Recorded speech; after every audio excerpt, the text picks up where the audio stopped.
नमस्कार, स्वागत है आपका हेल्थ इंडिया में। मैं हूं आपके साथ गीतू चौहान। हर शनिवार और रविवार हम आपके लिए लाते हैं हेल्थ इंडिया।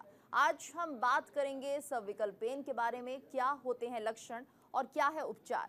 तो अगले 1 घंटे में हम इससे जुड़ी समस्याओं पर बात करेंगे। हमारे साथ डॉक्टर्स का पैनल भी मौजूद है। साथ ही आप भी फोन लाइन के जरिए हमसे जुड़ सकते हैं, अपने सवाल पूछ सकते हैं। नंबर टीवी स्क्रीन पर फ्लैश हो रहे हैं। लेकिन सबसे पहले देखते हैं ये खास रिपोर्ट।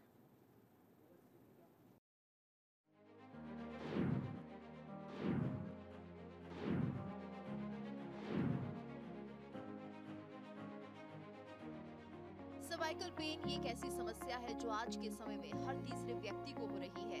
ये समस्या किसी भी उम्र में हो सकती है। कई बार लोग शरीर में हो रहे इस दर्द को नजरअंदाज कर देते हैं, लेकिन क्या आप जानते हैं ये समस्या बड़ी भी हो सकती है। आइए जानते हैं इसके लक्षण और उपाय। सर्वाइकल पेन के कारण क्या हैं, ये हम आपको बताते हैं। गलत पोजीशन में सोने से आपको सर्वाइकल पेन होने लगता है। ज्यादातर लोगों को भारी वजन को सिर पर उठाने से सर्वाइकल पेन होता है। गर्दन को बहुत देर तक झुकाए रखने से भी सर्वाइकल पेन हो सकता है। बहुत देर तक एक ही पोजीशन में बैठने से सर्वाइकल पेन शुरू हो जाता है। ऊंचे और बड़े तकिए का प्रयोग करने से सर्वाइकल पेन होता है। भारी वजन के हेलमेट डालकर बाइक राइडिंग करने से भी सर्वाइकल हो सकता है। गलत उठने, बैठने और सोने के तरीकों के कारण भी सर्वाइकल हो सकता है। सर्वाइकल पेन के लक्षण क्या है, ये भी जरा जान लीजिए। सिर का दर्द, गर्दन को हिलाने पर गर्दन में से हड्डियों के टिड़कने के जैसी आवाज का आना, हाथ, बाजू और उंगलियों में कमजोरी महसूस होना या उनका सुन्न हो जाना, व्यक्ति को हाथ और पैरों में कमजोरी के कारण चलने में समस्या होना और अपना संतुलन खो देना, गर्दन और कंधों में अकड़न होना। गर्दन के इस दर्द से बचने के लिए कुछ घरेलू उपाय भी अपनाए जा सकते हैं, जैसे सही ढंग से सोएं, गर्म और ठंडी सेक, मसाज, खूब पानी पिएं, स्ट्रेस से बचें, राइट डे शेड्यूल अपनाएं, स्ट्रेच एक्सरसाइज की आदत डालें। अगर कुछ बातों का ध्यान रखें तो सर्वाइकल पेन का इलाज संभव है। शुरुआती लक्षणों को नजरअंदाज ना करें और तुरंत डॉक्टर से संपर्क करें। न्यूज इंडिया के लिए गीतू चौहान की रिपोर्ट। और इस वक्त हमारे साथ खास मेहमान जुड़ चुके हैं। Doctor Akhilesh Kumar orthopaedic surgeon हैं, वो हमारे साथ स्टूडियो में मौजूद हैं। Doctor Saumya Mittal senior consultant हैं शारदा हॉस्पिटल के। वहीं प्रोफेसर सत्या एंडोरनाला भी हमारे साथ मौजूद हैं, ये आयुर्वेदाचार्य हैं। जानेंगे इनसे आखिर क्या कुछ रहता है सर्विकल पेन में, क्या लक्षण होते हैं, ये तमाम बातें होंगी। लेकिन फिलहाल सभी का हम बहुत बहुत स्वागत करते हैं हेल्थ इंडिया के इस खास शो में। तो डॉक्टर अखिलेश, आपसे हम समझना चाहेंगे, अगर हम बात करते हैं सर्विकल पेन की, तो क्या इसके लक्षण होते हैं और किस तरह से पता चले कि किसी को सर्विकल पेन हो रहा है? सर्वाइकल पेन जो है हमारी रिलेटेड है सर्वाइकल वर्टिब्री और डिस्क से रिलेटेड प्रॉब्लम है, क्योंकि हमारी जो स्पाइन है उसमें एक हमारे जॉइंट्स भी हैं, फेसेट जॉइंट्स हैं। तो सर्वाइकल पेन रिलेटेड 2 चीज़ें मुख्य हैं। एक तो सर्वाइकल स्पॉन्डाइलोसिस होती है। सर्वाइकल स्पॉन्डाइलोसिस मतलब कि wear and tear related, as related wear and tier जो आ रहे हैं जॉइंट्स में, डिस्क में, बोन में, वो काफ़ी कॉमन है। दूसरा ग्रुप है सर्वाइकल स्पॉन्डिलाइटिस। स्पॉन्डिलाइटिस मीन्स कि जोड़ में इन्फ्लेमेशन आ गया है। तब जोड़ में इन्फ्लेमेशन आए किस कारण से, उसके अलग अलग कारण हैं। जो स्पॉन्डिलाइटिस है वो इन्फ्लेमेशन है, उसमें भी बीमारी से एसोसिएटेड हो सकता है। बट जो हमारी मुख्य चीज़ है सर्वाइकल स्पॉन्डाइलोसिस है, वो उसमें सर्वाइकल पेन काफ़ी कॉमन है, वो ज़्यादा कॉमन है because it is more wear and tear related and depends upon our lifestyle and work. जी बिल्कुल। और अगर हम लक्षणों की बात करते हैं तो हमारे साथ और ख़ास मेहमान भी जुड़े हुए हैं। हमारे साथ डॉक्टर सौम्या मित्तल भी बने हुए हैं। डॉक्टर सौम्या, आपसे हम समझना चाहेंगे कि अगर हम इसके लक्षणों की बात करते हैं तो अगर किसी को सर्वाइकल स्पॉन्डिलाइटिस होता है तो क्या कुछ साइंस होंगे उसके? देखिए, सर्वाइकल में जो है सबसे मेन जो चीज़ आती है वो आती है कि पेशेंट को गर्दन में दर्द होता है। जी। और ये जब गर्दन में दर्द होता है तो वहाँ से जो हमारी नर्व निकल के हाथों में आती है, वहाँ पे हमें प्रॉब्लम आ सकती है। तो बहुत कॉमनली हमारे जो मरीज होते हैं वो ये भी बताते हैं कि हमारे हाथ में, किसी भी हाथ में, राइट या लेफ्ट, किसी ज़्यादातर एक ही में होता है पर दोनों में होने की संभावना होती है। राइट या लेफ्ट हाथ में जो पेन है वो जाता है और वो एक करंट जैसा लगता है ज़्यादातर। दूसरी चीज़ होती है कि इनको जो है सुनपना, झंझनाहट उस हाथ में होने की संभावना होती है। जो शोल्डर्स हैं, शोल्डर में भारीपन लगता है। तो ये सारी चीज़ें इनको लगती हैं। बिल्कुल, तो ये सिम्पटम्स हो गए हैं। और डॉक्टर अखिलेश, अगर हम उपचार की बात करते हैं तो क्या उपचार होता है? किस तरह से पता चले कि अब हमें डॉक्टर की सलाह लेनी चाहिए? देखिए सर्वाइकल स्पॉन्डिलोसिस जो उसमें जनरली पेशेंट को जो कंप्लेन होगी, गर्दन में दर्द होगा, अकड़न होगी, स्टिफनेस रहेगी, कंधों में दर्द, हाथों तक दर्द भी आ सकता है। जी। बट ज़्यादातर सिम्टम्स जो होते हैं वो नेक पेन और रिजिडिटी के ज़्यादा मिलते हैं हमें। तो हम लोग बोलते हैं prevention is better than cure. यदि हम रेगुलर एक्सरसाइज करें, डाइट अच्छी रखें, अपने पॉस्चर का अच्छा कंट्रोल रखें, सही पॉस्चर में बैठ के काम करें, क्योंकि ये बीमारी अभी मोस्ट कॉमन ज़्यादातर इंजीनियर्स, जो कंप्यूटर इंजीनियर्स हैं उनमें ज़्यादा कॉमन है, क्योंकि वो जिस पोस्चर में गर्दन को झुका करके कंप्यूटर के में देख के या मोबाइल्स का ज़्यादा यूज़ करते, तो that is more because of that. So इससे बचने के लिए हम एक्सरसाइजेज रेगुलर करते रहें, और कुछ मेडिकेशंस हैं, जब हमें ज़रूरत पड़ेगी, ज़्यादा पेन है, स्टिफनेस हो रहा है, तो उसके लिए कुछ एनेसिड्स ड्रग्स होती हैं, उनका हम इस्तेमाल करके इससे बच सकते हैं, और दर्द रिलीफ आकर के फिर फर्दर एक्सरसाइज करके हम उस चीज़ को सेटल कर सकते हैं, अपनी प्रॉब्लम्स को। जी, बिल्कुल। और आपने बताया कि किस तरह से इलाज हो सकता है। क्या इसका पूर्ण इलाज संभव है? हाँ जी बिल्कुल, स्पॉन्डाइलोसिस की यदि हम बात करें, it is because it is age related wear and tear, तो उससे हम बच सकते हैं बिल्कुल रेगुलर एक्सरसाइज करके। बट क्योंकि ये एज रिलेटेड डिजेनरेटिव प्रोसेस है, तो ये कहना सही नहीं है कि बिल्कुल ही कभी भी बीमार नहीं होंगे या उससे प्रॉब्लम हमेशा निजात मिल जाएगी। बट हाँ, उससे हम बच सकते हैं, क्योंकि हम अपने स्पाइन की यदि स्टेबिलिटी अच्छी स्ट्रॉन्ग कर दें, मसल्स को स्ट्रॉन्ग कर लें, डिस रिलेटेड डिजनरेशन को जितना लेट डिजनरेट होने देंगे उतना अच्छा है। डिस डिजनरेशन जनरली जैसे हम देखते हैं स्मोकर्स में बहुत कॉमन है, बहुत अर्ली ऑनसेट हो जाता है उनमें। तो कुछ अपने प्रिकॉशंस यदि हम रखेंगे, सही लाइफस्टाइल रखेंगे, तो डेफिनेटली उस चीज़ को हम लेट कर सकते हैं, इसका प्रोग्रेशन। बिल्कुल। और अगर कहा जाए कि हमारी जो लाइफस्टाइल है उससे हम इस बीमारी से ज़्यादा जूझते हैं, कुल मिलाकर जो मुख्य कारण होता है वो आजकल यही माना जा रहा है कि घंटों हम टीवी स्क्रीन के सामने बैठे रहते हैं या कंप्यूटर स्क्रीन के सामने बैठकर काम करते हैं। तो ये कितनी बड़ी वजह हो सकती है डॉक्टर सौम्या? देखिए बहुत सिग्निफिकेंट फैक्टर है, क्योंकि हमारे जो बॉडी है, हमारे जो मसल्स हैं, वो एक रेगुलर एक सीधे देखने के लिए बनाई गई हैं। हम्म। अगर हम एक रेगुलर मोबाइल की तरफ नीचे देख रहे हैं, और कॉमनली हम मोबाइल को नीचे की तरफ देख के ही हैंडल करते हैं, तो उसमें कंप्लीट आपका जो स्ट्रेन है वो आपकी गर्दन पे आ रहा है। हम्म। प्रोलॉन्ग अगर हम उसमें यूज़ करें कि लगातार आधा आधा घंटा, एक एक दो दो घंटा हम उसको कर रहे हैं, तो उसमें उस मसल पे और भी ज़्यादा प्रेशर बनता है। उसके साथ होता ये है कि आज की जैसे हम बाइक राइड करते हैं, हमारी जो यातायात का साधन है, अगर हम हम्म। बाइक बाइक राइड करते हैं, कार हम चलाते हैं, तो उसमें कहीं ना कहीं जब हम ब्रेक लगाते हैं तो हमारी गर्दन जो है वो अनस्टेबल होती है। जी। तो जब वो गर्दन अनस्टेबल होती है तो वो झटका लगने के चांसेस होती हैं, और वो सारा का सारा प्रेशर हमारी मसल्स और हमारे जो लिगामेंट्स होते हैं उनको ही बियर करना पड़ता है। तो जहाँ पे वो प्रेशर आता है वहाँ पे वो चीज़ और बढ़ाती है। कंटिन्यूअस स्ट्रेन और झटके दोनों ही हमारी मसल्स के लिए दिक्कत का काम करती हैं, वो उसको प्रॉब्लम में लाती हैं। जी, बिल्कुल। और यहाँ पर डॉक्टर अखिलेश ये भी देख रहे हैं कि क्या कुछ हम जो घरेलू उपाय हैं उन्हें करके इस बीमारी से निजात पा सकते हैं? इसको लेकर भी कुछ बताइए। घरेलू उपाय हैं, सबसे बेस्ट फॉर्म जो है वो योगा एक्सरसाइज यदि आप डेली करेंगे, यदि आप सुबह उठ करके 15-20 मिनट एक्सरसाइज कर सकते हैं, सर्वाइकल स्पाइन की सर्वाइकल आइसोमेट्रिक एक्सरसाइजेज होती हैं, मसल स्ट्रेंथनिंग एक्सरसाइजेज होती हैं, तो आप डेफिनेटली इससे बचे रहेंगे और काफ़ी पेन से भी रिलीफ रहेंगे। जी। तो ये आपने बताया कि लेकिन इसके साथ साथ अगर हम बात करें किस उम्र में ये रोग हो सकता है, यानी सर्विकल पेन कब शुरू हो सकता है, तो इसको लेकर क्या कहेंगे डॉक्टर सौम्य? क्या ये कम उम्र के लोगों को भी हो सकता है? नहीं, बिल्कुल ये कम उम्र के लोगों को हो सकता है, एज इसमें कोई बैरियर नहीं है, जी। क्योंकि यहाँ पे हमारा मेन प्रॉब्लम आ रहा है कि हमारी मसल्स वीक हैं। हम्म। तो एक जो हम स्पॉन्डिलोसिस की बात करें वो ज़रूर एज रिलेटेड होता है, पर सर्वाइकल का जो मसल का प्रेशर है, जो स्ट्रेन है, वो हम हर एज ग्रुप में देख सकते हैं, क्योंकि आज की डेट में हर एज ग्रुप के ये सारे सिम्टम हैं। यंग एज ग्रुप इनफैक्ट अगर देखा जाए तो एक लेवल पे शायद मोबाइल का यूज़ और ये टू व्हीलर्स वगैरह का यूज़ ज़्यादा करती हैं, जिस केस में हमारी जो मसल का स्ट्रेन वो बढ़ेगा। तो ये डेफिनेटली इसमें कोई एज बैरियर ऐसा सच नहीं कहेंगे, हम्म। बट यस लॉन्ग टर्म इसमें दिक्कतें आती हैं। और इसमें अगर हम बात करें तो थोड़ा सा सिकाई, गर्म सिकाई, ठंडी सिकाई जो कि हमारे शोल्डर में होती हैं, हमारे नेक में होते हैं, हमारे हाथ को सपोर्ट देती हैं, ये हम्म। बहुत अच्छा सपोर्ट देती हैं। जो सर्वाइकल एक्सरसाइज हैं वो बहुत अच्छा हमारे पास एक मसल स्ट्रेंथनिंग का काम करती हैं। तो जहाँ पे हमारी मसल स्ट्रेंथन होंगी जी वहाँ पे कहीं हमारा जो पेन है और जो स्ट्रेस है वो डेफिनेटली थोड़ा बहुत कम होगा ही है। बिल्कुल। और ऐसे में अगर हम बात करें, देखिए जैसे बच्चे हैं वो पढ़ते रहते हैं लैपटॉप पे भी, अगर ऑनलाइन क्लासेस ले रहे हैं, तो क्या डॉक्टर अखिलेश उनके लिए भी ये समस्या बन सकती है?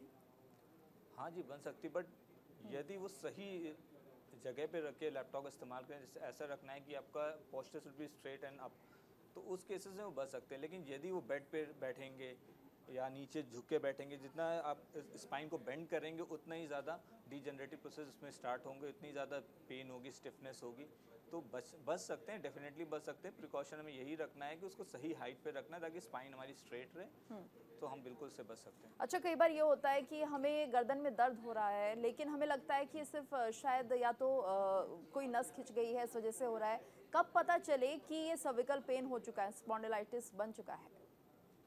स्पॉन्डिलाइटिस के लिए देखिए डायग्नोसिस बनाना बहुत ज़रूरी है, उसके लिए कंसल्टेशन भी ज़रूरी है, क्योंकि उसमें हम एग्जामिन करेंगे पेशेंट को, देखेंगे क्या स्पॉन्डिलाइटिस के और एडवांस स्टेज में तो नहीं जा रही है, कहीं डिस्क बल्ज इतना बड़ा तो नहीं कि रेडिकुलर सिम्टम्स आना शुरू हो चुके हैं, पूरे हैंड में पेन, हाथों में दर्द आना शुरू हुआ है कि नहीं।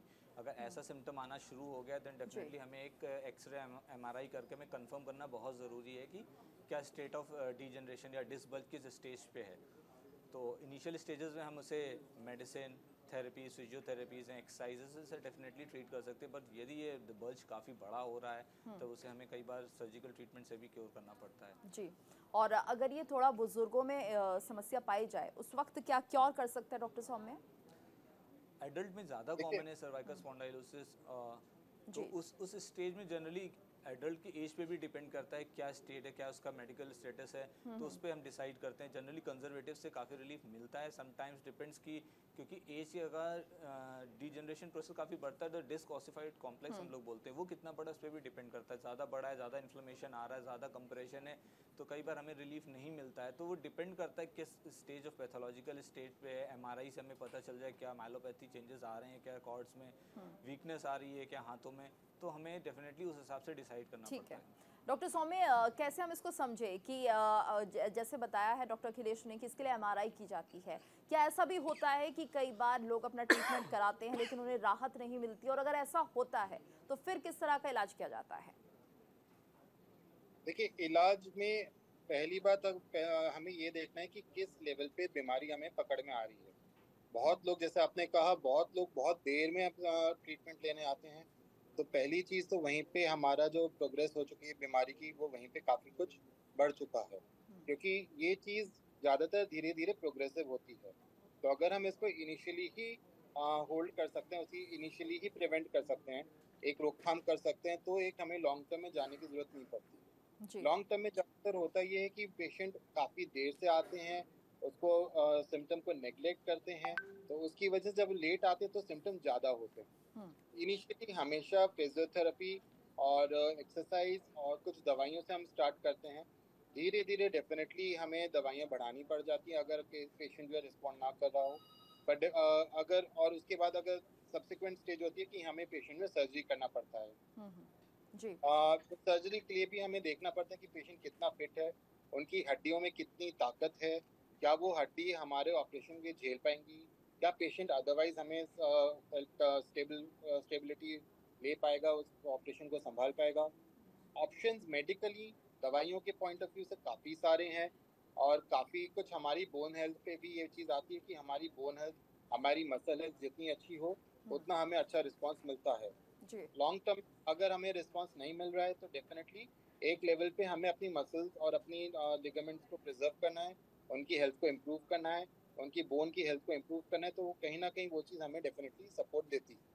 बिल्कुल। डॉक्टर अखिलेश, तो शुरुआती लक्षण क्या हो सकते हैं इस बीमारी के? कैसे पता चले कि हाँ, ये जो बीमारी है वो सर्विकल पेन ही है? क्योंकि अक्सर हम ये देखते हैं कि कई बार नॉर्मली भी गर्दन में दर्द हो जाता है, लेकिन अगर ये शोल्डर्स तक फैले तो फिर हम कैसे समझें इसको? क्योंकि कई बार जिस तरह से होता है कि शायद उल्टे सो गए या सही करवट नहीं सोए हैं तो भी समस्या होती है। देखिए अर्ली स्टेज में तो पेन और स्टिफनेस ही होता है, जनरली वो गर्दन के आसपास एरिया में होता है, तो बहुत कंसर्निंग नहीं होता। यदि वो रेडिएट करना शुरू कर चुका है, शोल्डर से हैंड्स में आ रहा है, तो वो कंसर्निंग सिम्टम्स होते हैं। जो अर्ली स्टेज में होगा पेन और स्टिफनेस ही मेन कंप्लेन होता है, जो कि मेडिकेशन से जैसे मसल रिलैक्सेशन देके हमसे रिलीव और ये कर सकते कितने हैं। दिन तक बनी रहती है? 3 to 5 डेज जनरली ये सेटल हो जाती है। यदि it is related to muscular spasm से रिलेटेड है तो जनरली सेटल हो जाती है। बट अगर ये स्पॉन्डिलाइटिस है, मतलब कि वो इन्फ्लेमेशन से रिलेटेड है, then we have to classify, मतलब हमें क्लासीफाई करते हैं एक्सियल और पेरिफेरल में। एक्सियल स्पॉन्डिलाइटिस जनरली जो कॉमन बीमारी एंकाइलोजिंग स्पॉन्डिलाइटिस है, क्या वो तो नहीं बन रही जो कि 20 to 30 ईयर्स के एज ग्रुप में बहुत कॉमन होती है। तो उस एज ग्रुप वालों पे थोड़ा हमें फोकस करना पड़ेगा। अगर वो स्टिफनेस अकड़न आ रही तो हमें इसका टेस्ट करके आइडेंटिफाई करना ज़रूरी है कि कहीं वो एंकाइलोजिंग स्पॉन्डिलाइटिस तो नहीं डेवलप हो रहा है। अगर वो डेवलप हो रहा है तो उसके लिए पर्टिकुलर ड्रग यूज़ की जाती है, उसकी थेरेपी से ही आराम मिलेगा। उसके प्रोग्रेशन को रोकना बहुत ज़रूरी है, अदरवाइज स्पाइन पूरी फ्यूज़ होकर एक बैम्बू स्पाइन जैसी बन जाती है। तो हमें उसको अच्छा, और ये identify दर्द करना अगर सीवियर हो जाए तो कितना गंभीर हो सकता है? एंकाइलोजिंग स्पॉन्डिलाइटिस अगर उसकी सिवियरिटी की बात करें तो वो पूरा स्पाइन फ्यूज कर सकता है, हिप जॉइंट्स फ्यूज हो सकते हैं, मतलब कि एक इंसान रोबोट की तरह चल सकता है, फ्लेक्स नहीं कर सकता, मुड़ नहीं सकता, झुक नहीं सकता, इतनी सिवियरिटी तक जा सकता है वो चीज़। तो हमें उसे जितना अर्ली डायग्नोज करेंगे, ट्रीटमेंट शुरू करेंगे, तो वो उतना प्रोग्रेस नहीं करेगी और उसकी लाइफस्टाइल हमेशा अच्छी रहेगी। अदरवाइज अगर स्टिफ स्पाइन हो गई तो वो बेंड भी नहीं कर सकता, मुड़ भी नहीं चल सकता, चलना बहुत मुश्किल है, इवन बैठ भी नहीं सकता। ऐसे पेशेंट बेड रिटर्न जाते हैं एंड स्टेज में। तो जी। हमें जितना जल्दी आइडेंटिफाई करेंगे उतना अच्छा है उनके लिए। ठीक है, यानी कि जो इस तरह के पेशेंट्स होते हैं वो कहीं ना कहीं बिस्तर पर आ जाते हैं, ये हम कह सकते हैं डॉक्टर सौम्या। और ये कितना गंभीर उस वक्त हो सकता है, क्या उस स्टेज पर इस बीमारी का इलाज है? डॉक्टर सौम्या। देखिए, पेन रिलीफ में हमारे पास ऑप्शंस डेफिनेटली हैं, पर कहीं पे भी हम देखेंगे तो पेन रिलीफ एक ऑप्शन ही है, जी। एक मेडिकल बेस्ड ट्रीटमेंट ही है। तो prevention definitely better than cure, ये इसमें बिल्कुल अच्छे स्टैंड करता है। जहाँ तक हम अवॉइड कर सकें इस चीज़ को, जल्दी रोकथाम कर सकें, वो बेटर है। जी, हमारे साथ एक और मेहमान जुड़ गए हैं, डॉक्टर सत्या एंड्रोनाला हमारे साथ जुड़े हुए हैं, आयुर्वेदाचार्य हैं। आपका बहुत बहुत स्वागत है न्यूज़ इंडिया पर सर। और आपसे मेरा सवाल ये है डोनाला जी, क्योंकि हम देखते हैं कि आजकल हम आयुर्वेदा का ज़्यादा हेल्प ले रहे हैं और उसी की मदद से हम चाहते हैं कि हमारी सारी बीमारियां क्योर हो जाए। अगर हम बात करते हैं सर्विकल पेन की, तो क्या इस मामले में हम ये मान सकते हैं कि आयुर्वेद में अगर हम जाते हैं तो पूरी तरह से इसका क्योर संभव है? नमस्कार। इसमें सबसे पहले जो भी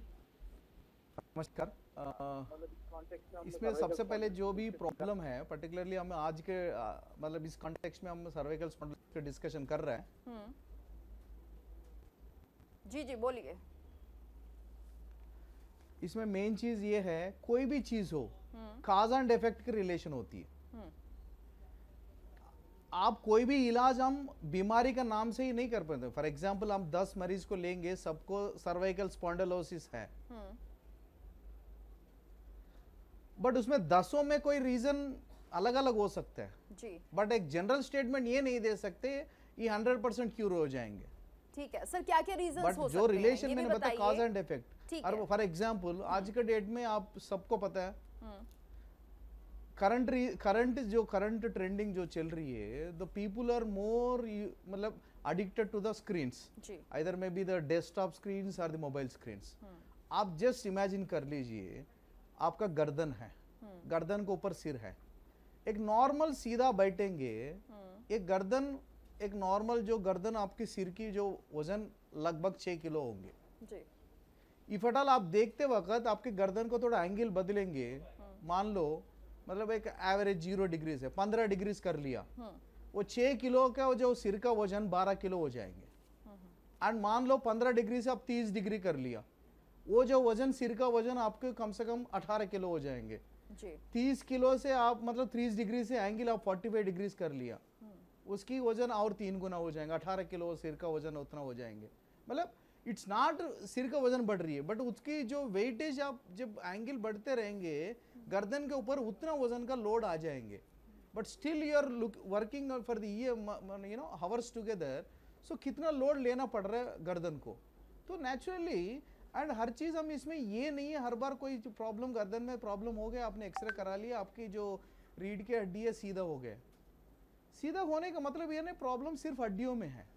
एंड सिंपल फंडा जो आपके जो यूजुअली हम कहा जाता है बॉडी का जो पिलर है वो रीढ़ का हड्डी है। रीढ़ का हड्डी अपने आप तो सीधा तो खड़ा नहीं हो रही है, ये पूरा इसकी जो पोस्चर, इसके एंगल, इसकी जो मतलब इसका जो एंगल है it is being maintained by the back muscles. तो पूरा बैक मसल्स आपके गर्दन से सिर से नीचे तक पूरा बैक मसल पूरा आपको बॉडी के जो उसको सपोर्ट देते रहते हैं। अब फॉर एग्जांपल मान लीजिए बॉडी में आप you are working in a closed environment where completely AC environment है। आप जनरली अब हर ह्यूमन बीइंग ठंड की मौसम में ड्राइनेस फील करते, क्यों? सिंपल फंडा, बिकॉज बॉडी परस्पायर नहीं करती, पसीना नहीं आता है। And the same thing imagine कर लिए, पसीना नहीं आती इसलिए ड्राइनेस आती है। ड्राइनेस मतलब it causes stiffness. The same thing if you are working on the screens and the mobiles and that too in a closed environment where is you know particularly closed environment where is an AC environment that causes you don't perspire, पसीने नहीं आएंगे तो naturally dryness cause करेगा। Dryness causes the stiffness of the neck muscles. उसका neck muscles का stiffness आने में वो तो naturally it will become straight.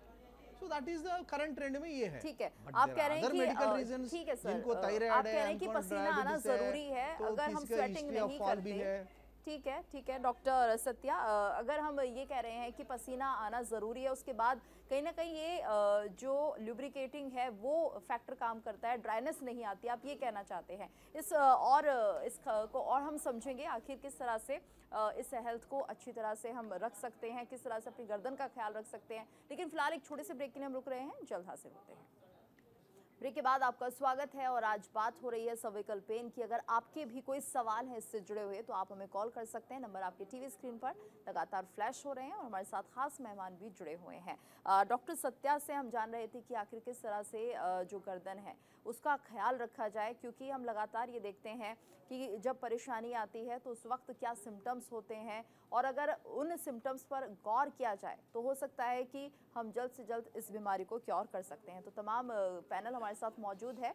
एक बार फिर से रुक करते हैं डॉक्टर सत्या का। डॉक्टर सत्या, जैसा कि आपने बताया कि क्या कुछ वजह रहती हैं सर्विकल पेन की और इसका इलाज कैसे किया जाए, आयुर्वेदा में अगर हम इलाज की बात करते हैं तो क्या कुछ हो सकता है?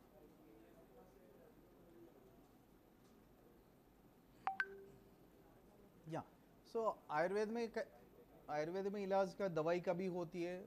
मतलब 3 तरह का इलाज होती है। एक होती है निदान परिवर्जन, मतलब हमने कोई भी क्लाइंटेल आते हैं पहले उनका हमने मतलब हिस्ट्री लेते हैं, किस कारण की वजह से ये प्रॉब्लम इनको बढ़ते जा रही है, ठीक क्यों नहीं हो रही, पहले उस कारण को पकड़ना है। इसलिए आयुर्वेद में जनरली आप कह भी जाता है लोगों में जड़ से बीमारी ठीक होती है।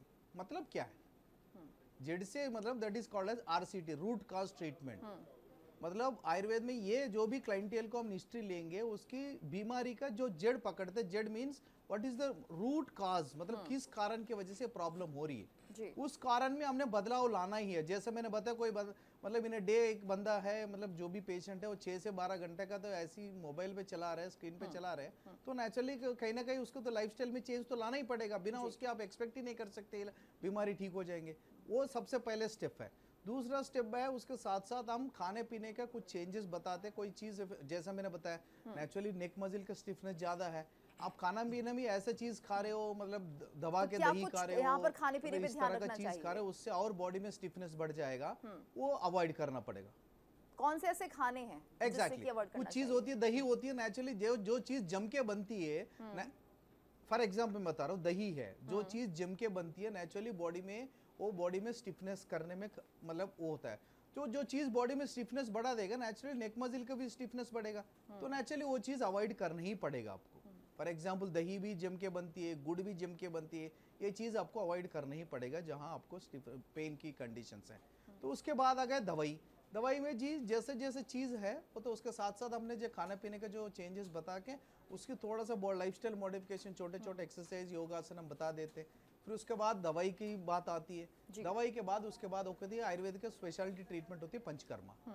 मतलब ये सारे चीज क्रॉस करने के बाद भी फिर भी बीमारी ठीक नहीं हो रही, पंचकर्मा पद्धति होती है। आयुर्वेद के पंचकर्मा में एक बॉडी का एक कहने के लिए आम भाषा में हम कहते हैं मसाज है, बट आयुर्वेद में अभ्यंग कहते हैं। तो उसके लिए अलग से ऑयल्स है, उस ऑयल से अभ्यंग भी होती है। एक्चुअली क्या होता है जो पूरा रीढ़ की हड्डी के जो है मजिल से ऊपर से नीचे तक होते हैं। हम सोचते हैं यूजुअली जनरली हमने किसी मरीज को हमने तेल लिख के दिया, गर्दन में दर्द है तो गर्दन में तेल लगा के छोड़ देते, बट ये नहीं समझते हैं जो गर्दन का जो मजिल है ऊपर से नीचे तक हुआ है। कोई भी रीढ़ की हड्डी में प्रॉब्लम है, बीच में भी हो, ऊपर भी हो, नीचे भी हो, हमारा सजेशन ये है पूरा रीढ़ मतलब पूरा बैक में oil application round circular motion में लगा है, थोड़ा हल्का गर्म करके। इससे क्या होगा, आपको एक यूजुअली होते हैं ना, कोई भी चीज़ आपको स्टिफनेस आ गया है, मूवमेंट में आ गया, you need some lubrication, so that is a simple logic. तो एक होती है फटल किसी को हर सीजन में होने का है, प्रॉब्लम होने के बाद ऑयल लगाना अलग होती है, होने से पहले भी ऑयल लगाना अलग होते हैं, तो you have more prone to cervical, तो you make it an habit of applying the oils on the whole back. So that definitely prevents getting an acute attacks of the neck pain. So that is very, उसके बाद पंचकर्मा में कई चीज है, हम गृहवस्थी भी करते हैं। सर पंचकर्मा के बारे में आपसे जानेंगे, डॉक्टर अखिलेश से ये जानते हैं। ठीक है सर, आप हमारे साथ बने रहिएगा। पंचकर्मा के बारे में हम आपसे जानेंगे। डॉक्टर अखिलेश से पहले हम ये जान लेते हैं, क्या ये जो सर्वाइकल पेन है वो किसी सीजन में ज्यादा हो जाता है या कम होता है? क्या मौसम का भी असर पड़ता है इस पर? मौसम से ज़्यादा रिलेशन नहीं है, ज़्यादा रिलेशन हमारे वर्क स्टाइल और लाइफ स्टाइल पे ज़्यादा है, क्योंकि हमारा जो डीजेनरेटिव प्रोसेस कैसे इनिशिएट हो रहा है, तो वो ज़्यादा रिलेटेड वर्क लोड से डिपेंड करता है, किस प्रकार का हमारा वर्क है, किस टाइप का जॉब है, कितना नी बेंड करके सर्वाइकल स्पाइन बेंड करके काम करना पड़ रहा है, कितना लोड उठाना पड़ रहा है। जो लोग सर पे सामान लेके चलते हैं उनमें भी डीजेनरेटिव प्रोसेस फास्ट होते हैं जी।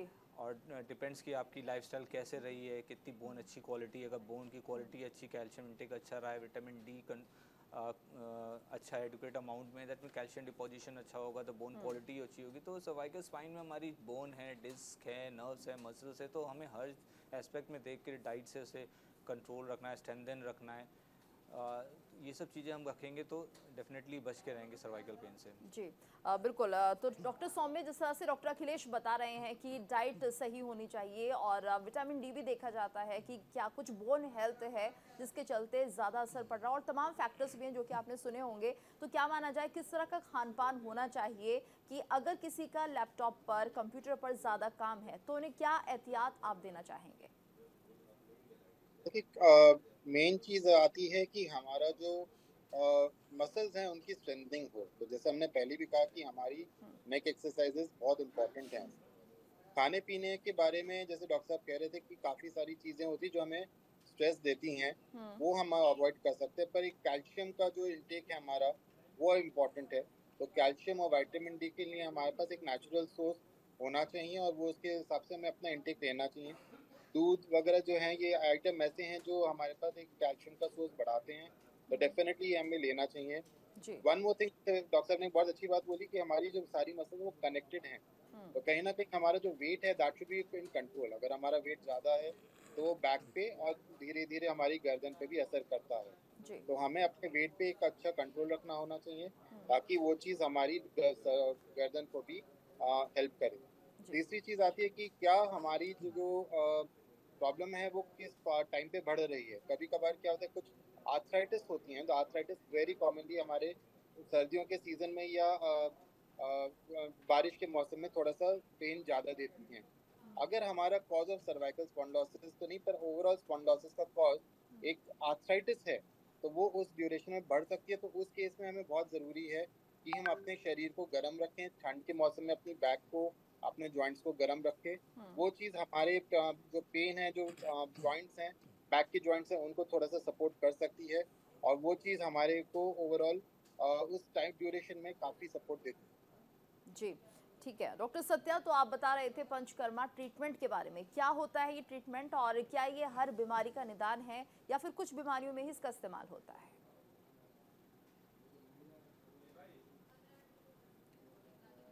जी सो जैसा चीज़ है, आप इवन रीढ़ की हड्डी भी देखेंगे, सो वर्टिब्रे होते हैं, वर्टी के बीच में we call it as a disc. जैसा गाड़ी का डिस्क भी होती है ना, जो डिस्क के मतलब एक काइंड ऑफ शॉक ऑब्जॉर्बर, रीढ़ की हड्डी के बीच बीच में डिस्क होती है, it's a kind of cushioning material है। एंड आप रीढ़ की हड्डी में साइड पे देखेंगे, it's a kind of elongated S shape होती है। तो बॉडी के अकॉर्डिंगली फिर नेक में आपको एक सी कर्व होती है, फिर अपर बैक में आएंगे तो आप रिवर्स सी होती है, फिर लोअर बैक में आएंगे सी होती है, एलोंगेटेड होती है। इसके बीच बीच में डिस्क होती है। इसकी डिस्क की कुशनिंग जो होती है, इफटाल कोई रीढ़ के स्टिफनेस आ जाएंगे, जो एस शेप वाला है वो सीधा हो जाती है, तो क्या straightening of the cervical spine और straightening of the lumbar spine और straightening of the lumbar spine. कुछ कंडीशंस में क्या होती है, ज़्यादा होने के बाद भी ये ज़्यादा बेंड हो जाती है, वी कॉल्ड एज स्कोलियोसिस और काइपोसिस। सो इस तरह का कई प्रॉब्लम होती है। इसमें सिंपल फंड है जो हम पंचकर्मा में कर लेते हैं। ये इसमें एक लोकल अभ्यंग भी होती है, उसमें हम ऑयल लगा के, स्पेशलाइज्ड ऑयल लगा के एक सिस्टमेटाइज्ड वे में हम मसाज करने से जो स्टिफनेस है रिलीव होती है। The moment the stiffness relieve होती है, जो रीढ़ की हड्डी का जो है वो नॉर्मल अलाइनमेंट में आ जाता है। एक चीज ये है। दूसरा, हम लोकल मतलब एक लोकल एक गृहवस्थी करते हैं, पृष्ठवस्थी करते हैं। We built in a boundary with an fibre, एक बाउंड्री, उसमें हम we pour medicated oils so that there is a local nourishment, a kind of deepening effect of the oil. We put almost we pour in a 752 1 litre का oil डालते हैं। इससे क्या होता है, डीपनिंग इफेक्ट होती है। It causes local lubrication in between the जो डिस्क की, जैसे मैंने बताया। So and even we have an procedures we do if there are acute phases the patient comes to us, so maybe modern science other clientele may not believe, we do matravasti. It is a kind of treatment where we administer medicated oil through rectum. तो इससे क्या होता है, आपकी instantly आपको मतलब 50% improvement आ जाएंगे जो सीवियर इफेक्ट्स में भी। ऐसा नहीं है, we do manage an acute cases। कितना समय इसमें लगता है? There are other cases we do अग्निकर्म कितना वक्त लग जाता है? We do different kind of process, we do मर्म चिकित्सा। बताइए, मिनिमम हाफ एन आवर से मान लो, हाफ एन आवर से मिनिमम, इट डिपेंड्स। नहीं, इस बीमारी को पूरी तरह से अगर कोई ठीक करना चाहे, सर्विकल पेन से अगर पूरी तरह से है, ठीक है, अगर सर्विकल पेन को पूरी तरह से क्योर करना चाहे तो कितना समय लगता है? 10 दिन, 15 दिन, 1 महीना?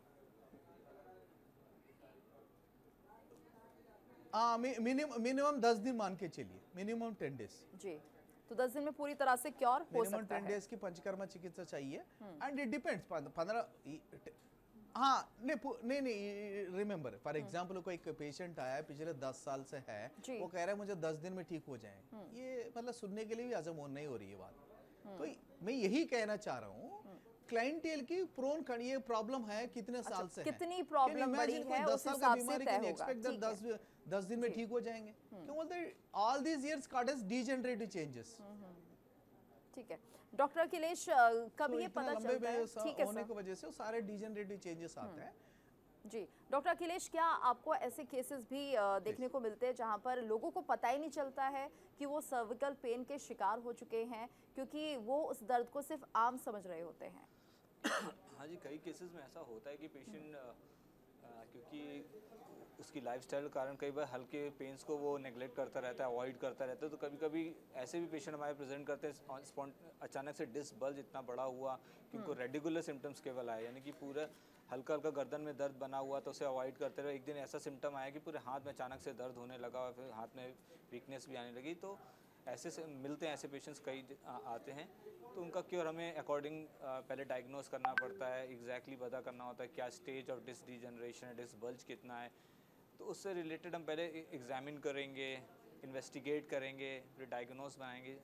और डायग्नोसिस पे ज़्यादा डिपेंड करता है कि जब हम एक बार डायग्नोसिस सही बना लेते हैं कि कितना बड़ा डिस्क बल्ज है, क्या है, तो हम उस हिसाब से क्योर कर सकते हैं with treatment, exercise, surgery if needed, then we can do surgery even.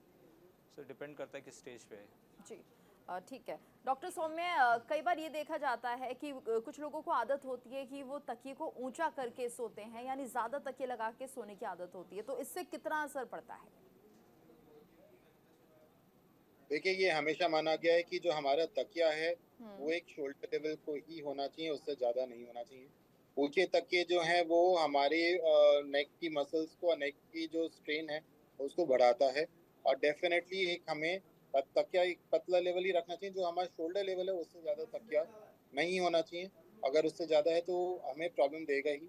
और काफ़ी लोग इसमें धीरे धीरे इनफैक्ट ये बढ़ाते जाते हैं, क्योंकि तकिए की थिकनेस है वो धीरे धीरे बढ़ती जाती है। काफ़ी लोग मतलब ये जो बोल्स्टर होता है उस पर सोने की आदत होती है, तो ये डेफिनेटली हमारी मसल्स को एक तरफ स्ट्रेन देगा। और जहाँ पे मसल्स में हमारे स्ट्रेन आएगा तो डेफिनेटली सर्वाइकल में प्रॉब्लम आने ही वाली है। नहीं तो कोई नॉर्मल हो और अगर वो ऊंचा तकिया रखकर सोए तो क्या उसको ये समस्या बन सकती है? देखिए बिल्कुल, क्योंकि अगर सर्वाइकल में हम देख रहे हैं तो सिर्फ muscle is one of the very important components, जो बहुत एक मुख्य पार्ट है जहाँ पे हमारा वो पुल होगा और जहाँ पे वो पेन आएगा। तो जहाँ पे वो पेन बनेगा वहाँ पे डेफिनेटली सर्वाइकल के सिम्टम्स हमारे स्टार्ट होंगे। एक बहुत इंपॉर्टेंट ट्रिगर है हमारे सर्वाइकल पेन का कि उससे हमारे सिम्टम्स स्टार्ट हो सकते हैं या बढ़ सकते हैं। जी ठीक है डॉक्टर सत्या, क्या बच्चों में ये समस्या हो सकती है?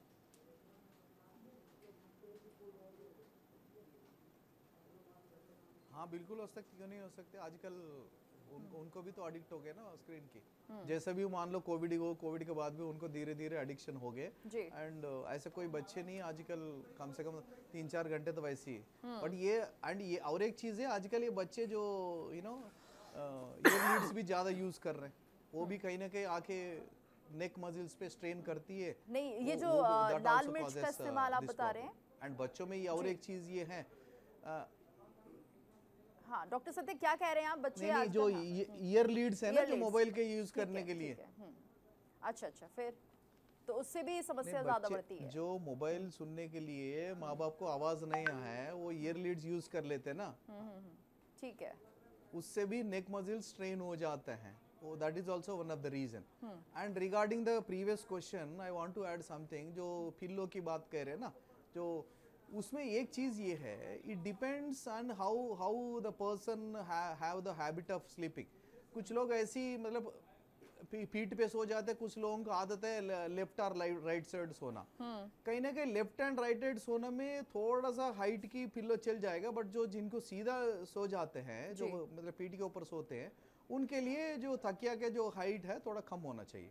मतलब इट शुड बी नॉट एबो, जो जब हम लेट जाएंगे, नेक का और गद्दे का जो बीच में गैप है उतने ही मतलब हाइट होना चाहिए, उससे ज्यादा नहीं होना चाहिए। जी, तो ये ध्यान रखना चाहिए। ठीक है, और कुछ ट्रीटमेंट, क्योंकि फिजियोथेरेपी आपने बताया डॉक्टर सत्या कि वो भी होती है, पंचकर्मा के दौरान होता है, लेकिन इसके अलावा अगर किसी को बहुत ज्यादा दर्द है और लंबी बीमारी है लेकिन उन्हें पता नहीं है, या तो पंचकर्म है, जैसे कुछ लोगों को जी बोलिए डॉक्टर सत्या। हाँ, कुछ लोगों को सर्वाइकल स्पॉन्डिलोसिस में गिड्डीनेस भी होती है, चक्कर आ जाते हैं कई लोगों में, जो क्रॉनिक हो जाते हैं। उसमें विडू शिरोधारा ट्रीटमेंट एक होती है, उसमें पेशेंट का जो मतलब it relieves not only neck muscles, it relieves even scalp muscles. और ये चक्कर क्यों आते हैं? एंड जो स्ट्रेस फैक्टर है वो that also gets minimised, so that sorry जी, चक्कर क्यों आते हैं, इसकी क्या वजह होती है? Please hello. जी डॉक्टर सत्या, जो आपने बताया कि चक्कर आ जाते हैं इस बीमारी में, चक्कर इसलिए आते हैं एक्चुअली, जैसे मैंने बताया, चक्कर इसलिए आती है जब नेक मसल स्टिफ होने के बाद, ऐसी क्रॉनिक होने की वजह से इवन जो सिर का जो स्काल्प मसल्स होता है वो भी स्टिफ हो जाता है। इससे एक नॉर्मल जो इलेक्ट्रिकल पोटेंशियल जो होती है, मूवमेंट है, उसमें भी डिस्टर्बेंस आता है, that causes giddiness. So even आप ऐसे भी सोच सकते हैं, पेशेंट जो chronic severe acute cases of cervical spondylosis में, they even complain the pain in ears also. So that is again the reason is stiffness, even मतलब इतना सेंसिटिव लेवल तक भी फाइनेस्ट ऑर्गन्स भी इन्वॉल्व हो रहे हैं। ठीक है, तो सारे रिलीव करने के लिए वी डू शिरोधारा ट्रीटमेंट भी एक आयुर्वेद पंचकर्मा पद्धति में है, एवं एक नस्यकर्मा भी है, वो भी हम करते हैं। कई तरह का पद्धति है, वो it depends on the patient and the time and the affordability, there are an number of factors and the season also. ठीक है, तो डॉक्टर अखिलेश, डॉक्टर सत्य ये बता रहे हैं कि अगर ज़्यादा ही बुरी हालत है इस बीमारी से, तो ये दर्द कानों तक भी पहुंचता है, कानों पर भी असर डालता है। एलोपैथी में क्या इस बात को कहा जाता है, क्या वाकई ऐसा होता है और उसके लिए क्या मेडिसिन चलती है? करती जाएगी, यानी कि डिस्क बल्ज बढ़ रहा है, कर्वेचर स्पाइन लॉस हो रहा है, या जैसे हमारा नेचुरल कर्वेचर जो स्पाइन का रिवर्स सी शेप है तो अगर उसके कर्वेचर में यदि लॉस आ रहा है तो यानी कि वो प्रोसेस बढ़ रही है, तो यानी कि नर्व का कंप्रेशन है। अच्छा, हमारी सर्वाइकल स्पाइन में 7 वर्टिब्रेज हैं, अगर अर्ली 1 और 2, 3 में ज़्यादा इन्वॉल्वमेंट होता है तो हमें हेडेक, कान में भी दर्द, ये सब सिम्टम्स मिलते हैं। लोअर में होगा तो हाथों में, कंधों में दर्द आएगा। तो डिपेंड करता है किस स्टेज का डिस्क बल्ज है, कौन सी नर्व कंप्रेशन है उस पर, एंड डिपेंडिंग अपॉन हमें उसे डायग्नोज करके फिर उसे ट्रीटमेंट करना डेफिनेटली, और ट्रीटमेंट के बाद रिजल्ट मिलते हैं, इंप्रूवमेंट बहुत मिलता है। तो डिपेंड करता है, हमें पहले डायग्नोसिस बनाना, सेटल करना बहुत ज़रूरी है, किस स्टेज का इन्वॉल्वमेंट है, कौन सी नर्व कंप्रेशन आ रहा है, कौन सा डिस्क बल्ज ज़्यादा है, उससे रिलेटेड सिम्टम्स और सर्टेन फॉर्म्स ऑफ मेडिकेशंस हैं, वो हम यूज़ करके डेफिनेटली उसे ट्रीट कर सकते हैं। जी डॉक्टर सौम्य, आपको क्या लगता है किस वर्ग में ये बीमारी ज़्यादा होती है, महिलाओं में, पुरुषों में, बच्चों में? देखिए, ये एक ऐसी बीमारी है जिसमें कोई भी जो वर्ग है वो छूटा हुआ नहीं है। बच्चों में क्योंकि थोड़ा सा एक्टिव रहते हैं, फिजिकली का उनका थोड़ा सा मोबिलिटी वगैरह ज़्यादा अच्छी रहती है। हमारे अभी तक के कॉमन दौर में ये रहता था कि स्क्रीन वगैरह ज़्यादा नहीं है, तो वो थोड़े से बचे हुए थे इस सब चीज़ों से। तो डेफिनेटली हमारे एक यंग एडल्ट ग्रुप जो चाहे वो मेल हो चाहे वो फीमेल हो, डेफिनेटली आज की डेट में वो सबसे ज़्यादा इन्वॉल्व हैं। पर जैसे जैसे एज बढ़ती है वैसे वहाँ पे जो हमारी बोन्स होती हैं उनकी वीकनेस, मसल्स की मांसपेशियों की वीकनेस, जो लिगामेंट्स होते हैं उनकी वियर एंड टियर, ये सब चीज़ें धीरे धीरे उस चीज़ को बढ़ाता रहता है। तो मेरे हिसाब से अगर मैं देखूंगा तो आज की डेट में मरीज देखते हैं, तो अगर हम 100 पेशेंट देखें तो कम से कम 60 to 70 एक यंग एडल्ट ग्रुप आ रहा है जो जिसको क्या जो कहीं ना कहीं या तो ज़्यादा स्क्रीन मूविंग कर रहा है या हमारे पास मोबिलिटी में ज़्यादा उसका व्हीकल यूज़ ज़्यादा है, वो लोग ज़्यादा इन्वॉल्व होते हैं।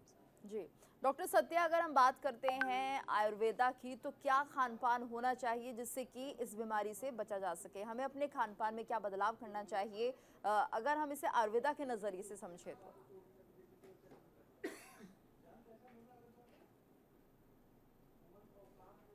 हाँ, जैसे मैंने पहले भी बताया, खान पान में ऐसा कोई चीज़ नहीं है इससे हम खाने से हमारा बीमारी नहीं होगी, ऐसा कोई खाने से बीमारी जल्दी ठीक होगा, ऐसा नहीं है। इससे रादर हम उल्टा देख लीजिए, ऐसे चीज़ खाने से हमारा बीमारी ना बढ़े, that is the main thing. ये ध्यान रखना है। जैसे मैंने बताया दही है, केवल तो उससे जो चीज़ जम के बनती है वो नेचुरली बॉडी में भी वही लक्षण लेके जाती है, उससे बॉडी में स्टिफनेस बढ़ जाता है। एंड जैसे मैंने गुड़ बता दिया, ये चीज़ भी है। एंड कोई भी चिल्ड जैसा फ्रिज का पानी है, गर्मी में हम क्या करते हैं, बैठे हुए एसी में बाहर से आ गए, फिर आते ही फ्रिज का पानी निकाल के पी रहे हो, वो जो चीज़ अगेन जैसे जो नॉर्मल टेम्परेचर होती है, आप मतलब वो चीज ठंड होने वजह से बोला कि नेचुरली ठंडा बॉडी में पानी वही प्रॉपर्टी नहीं जाता पीना है, अगेन चाहिए। causes the ठीक है, stiffness in the body. ठीक है डॉक्टर सत्या, आपने ये बोला कि ठंडा पानी नहीं पीना चाहिए। इसमें मैं एक चीज और ऐड करना चाहूंगी, क्योंकि एसी में भी जब हाँ, हम नहीं, बैठते हैं, इसमें दो चीज है। ठीक है, ठंडा पानी जो फ्रिज से निकालते हैं, if at all और एसी को लेकर आप क्या कहेंगे? क्योंकि अगर ठंडा पानी एसी में डजंट मीन बैठते हैं, दैट जो मैं फ्रिज की बात कर रहा हूँ। जी ठीक है सर, फ्रिज का पानी नहीं पीना चाहिए, लेकिन हाँ। एसी में भी तो अगर बैठते हैं तो ये बीमारी उससे भी तो और बढ़ सकती है। अरे कट गए जी, सुन पा रहे हैं डॉक्टर सत्या? लगता है उनका फ़ोन डिस्कनेक्ट हो गया है। एक बार फिर से उनसे जुड़ने की हम कोशिश करेंगे।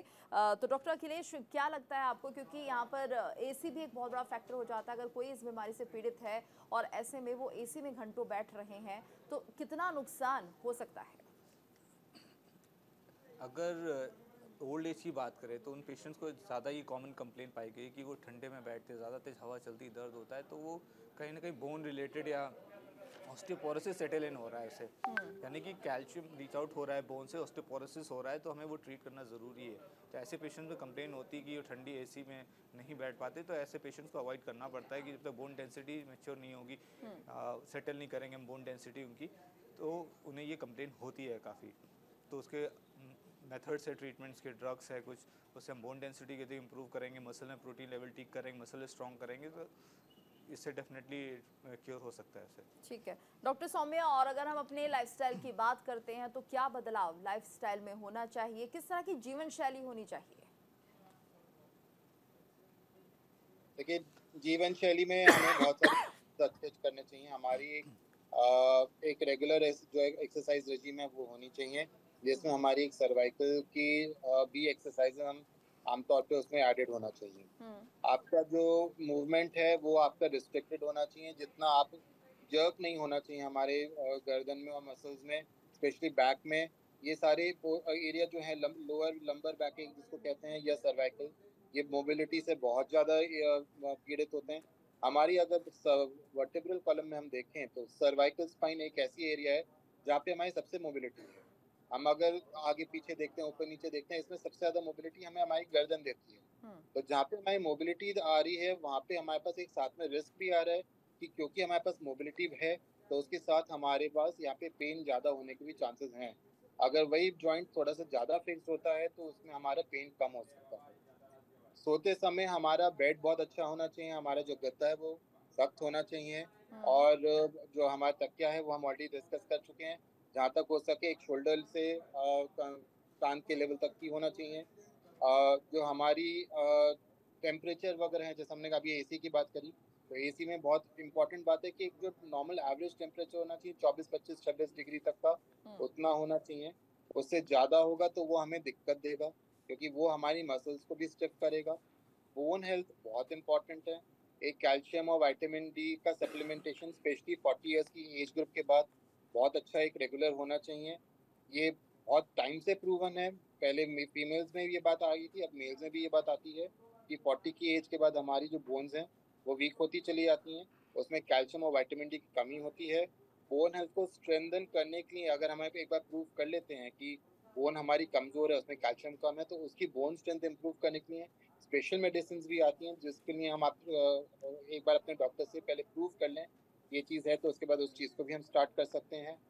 तो ये सारी चीज़ें तो हमें ध्यान रखना चाहिए। स्क्रीन को और मोबाइल को जहाँ तक हो सके कोशिश करना चाहिए कि हमारे हेड लेवल पे हो। हम जो एक नीचे करके काम करते हैं वो उसमें नहीं आना चाहिए। एक रेगुलर एक्सरसाइज एक वो होना चाहिए कि हमारा स्क्रीन हमारे सर के सामने होना चाहिए जी। अगर तो नीचे देख के काम करेंगे तो प्रॉब्लम आएगी। सेम गोज फॉर लैपटॉप या डेस्कटॉप। वो आपके जो सिटिंग एरिया है वो आपका इस टाइप से होना चाहिए कि आपका चेयर के और आपके हेड लेवल पे आपका कंप्यूटर हो। आपका जो कीबोर्ड है वो भी एलिवेटेड हो ताकि वो आपको उतना ज़्यादा नीचे देखने की ज़रूरत ना पड़े। तो ये काफ़ी सारी चीज़ें हैं, हम अपने उसमें रेगुलर उसमें अपडेट ले सकते हैं। और सबसे इम्पोर्टेंट चीज़ है कि हमें ये देखना है कि हमें हो क्यों रहा है, किस वजह से हो रहा है। क्या हमारा जो पेन है वो नींद की कमी से ट्रिगर हुआ है, गलत सोने से ट्रिगर हुआ है, कुछ झटका लग गया है उसकी वजह से ट्रिगर हुआ है। तो वो सब चीज़ें देखते हुए हमें उस हिसाब से अपना जो पेन है उस हिसाब से अपनी लाइफ को मॉडिफाई करना चाहिए, अपनी लाइफ स्टाइल ठीक है। मॉडिफाई करनी चाहिए। ठीक है। डॉक्टर सत्या, क्या कुछ यहाँ पर घरेलू उपचार भी ऐसे हम फॉलो कर सकते हैं जिससे कि हम इस बीमारी में राहत पा सकें?